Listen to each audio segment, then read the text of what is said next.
కడప నగరంలో మురళీకృష్ణ కార్యాలయంలో పత్రికా సమావేశం. ఈ సమావేశంలో తెలుగుదేశం పార్టీ కడప జిల్లా అధ్యక్షులు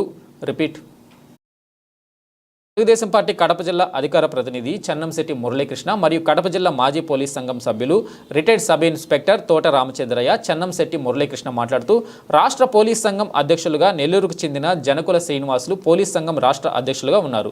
ఆయన గతంలో వైసీపీకి తొత్తుగా వ్యవహరించారు. కడపలో పోలీసు స్థలాలను కాపాడుకోలేని నీవు రాష్ట్ర పోలీస్ సంఘం అధ్యక్షులుగా ఉండేందుకు అర్హత లేదు అని తోట రామచంద్రయ్య విమర్శించారు. ఈ కార్యక్రమంలో తెలుగుదేశం పార్టీ జిల్లా కార్యదర్శి బండి ప్రతాప్ పాల్గొన్నారు. పోలీసు అధికారులు అంటే కడప జిల్లా వాళ్ళము ఏమైనా మాట్లాడగలుగుతామనే రీతిలో మాట్లాడారు. అదే ఈరోజు జనకల శ్రీనివాస్ గారు తెలుగుదేశం పార్టీ నాయకులు కాళ్ళు పట్టుకోవడానికి సిద్ధంగా. మేము ఒకటే చెప్తున్నాం, శ్రీనివాస్ గారు గతంలో ఎలక్షన్ జరిగే విధానం కాదు, ఏదో మిమ్మల్ని పార్టీలో నామినేటెడ్ పోస్టుగా ఈ రాష్ట్ర వ్యాప్తంగా పోలీస్ సంఘాలు జరిగాయి. ఇప్పుడు మీ పద్ధతి మార్చుకోండి, ఎలక్షన్ జరపండి. ఎందుకంటే ఈరోజు తెలుగుదేశం పార్టీకి సంబంధించిన అనేక మంది పోలీసు అధికారులు రిటైర్డ్ అయిన వ్యక్తులు కానివ్వండి, అనేక మంది సర్వీస్లో ఉండే వ్యక్తులు కానివ్వండి, వాళ్ళు ఎందుకంటే కన్నా ప్రజల పక్షాన పోరాడేదానికి ఏ ఒక్క రూపాయి కానీ లంచాలు తీసుకోకుండా అధికారం కోసం ప్రజల కోసం కష్టపడిన డిఎస్పీ స్థాయి నుంచి ఎస్పీ స్థాయి వరకు, కానిస్టేబుల్ స్థాయి నుంచి డిఎస్పీ స్థాయి వరకు ఉన్నారు. కానీ వాళ్ళందరినీ మనోభావాలు పక్కన పెట్టి కేవలం మాజీ ముఖ్యమంత్రి జగన్మోహన్ రెడ్డి గారు చెప్పినట్టు కానీ, సజ్జల రామకృష్ణ రెడ్డి చెప్పినట్టు కానీ, విజయసాయి రెడ్డి చెప్పినట్టు కానీ మీరు ఆ రోజు మీ కనసైకల్లో వాళ్ళ కనసైకల్లో మీరు పనిచేశారు. ఈ రోజు అధికారం కోల్పోయిన తర్వాత మీరు పశ్చాత్తాపడి తెలుగుదేశం పార్టీ నాయకులు కాలబెట్టుకుంటున్నారు.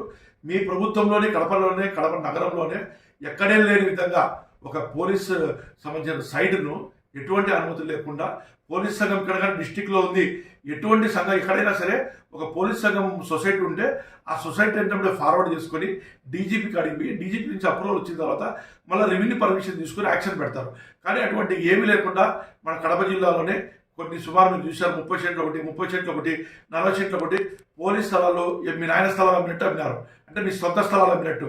పేద ప్రజల కోసము గవర్నమెంట్ ఆ రోజు క్వార్టర్స్ ఇచ్చేదానికి గతంలో కట్టించింది క్వార్టర్స్. ఆ క్వార్టర్స్ పాల్గొడిన తర్వాత పోలీస్ సంక్షేమానికి ఉపయోగించాలా, లేదంటే రెవెన్యూకి హ్యాండ్ చేయాలా. కానీ మీరేం చేశారు, వ్యాపారం చేసుకునేదానికి దాన్ని తీసుకొచ్చి పెట్టి అనేక రకాలుగా దాని అంతా కోట్ల రూపాయల కుంభకోణం తీసుకొని మీ పోలీస్ అసోసియేషన్ కానీ ఎంత చెందిందో కానీ మాకు తెలుసు. ఇటువంటి జరిగినాయి కాబట్టి జనకల శ్రీనివాస్ ఒకటి చెప్తున్నాం, మీరు ఖచ్చితంగా రాజీనామా చేయాలా.